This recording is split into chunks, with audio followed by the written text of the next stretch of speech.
পুরুষে বাবা ডাক শোনানোর জন্য, তারই বংশের বাতি জ্বলানোর জন্য আমরা মেয়েরা কি করে থাকি? বাচ্চা নিয়ে থাকি।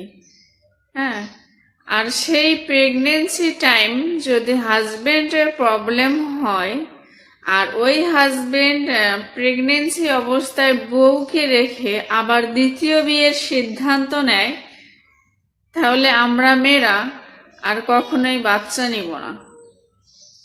বাচ্চা নিতে গিয়ে, তাকে বাবা ডাক শোনাতে গিয়ে, তার বংশের প্রদীপ জ্বালাতে গিয়ে যদি আমাকে আমার স্বামীর ভাগ দিতে হয়, তাহলে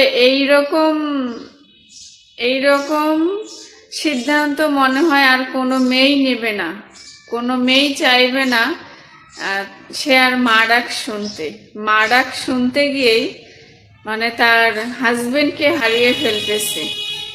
এইটা আসলেই খুবই দুঃখজনক আমাদের এই মুসলিম দেশে। কোথা থেকে আইন আসছে যে 4টা বিয়ে করতে হবে? আসলে কি আপনাকে ফরজ করে দিছে 4টা বিয়ে করা?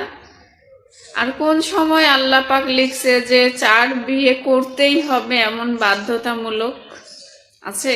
কোথাও নাই। বিয়ে করা সুন্নত, বৈধতা দিছে, কিন্তু কাকে বিয়ে করতে বলছে? যে বিধবা আছে, যার হাজবেন্ড নাই, তার দায়িত্ব নিতে বলছে। আপনাকে বলছে যে আপনি আনম্যারিড একটা পার্সনকে প্রেম করে বিয়ে করেন, আর সেখানে টাইটেল লাগাইয়ে দেন যে 4 বিয়ে করা ফরজ। 4 বিয়ে করা কিন্তু ফরজ দেয় নাই। কি বলবো, বলার আর ভাষা নাই। তো একটা কথাই বলতে চাই, মা হতে গিয়ে, তোমাকে বাবা ডাক শোনাতে গিয়ে যদি আমাকে তোমাকে হারিয়ে ফেলতে হয়, তাহলে এরকম মা মনে হয় আর পৃথিবীতে কেউ হতে চাইবে না।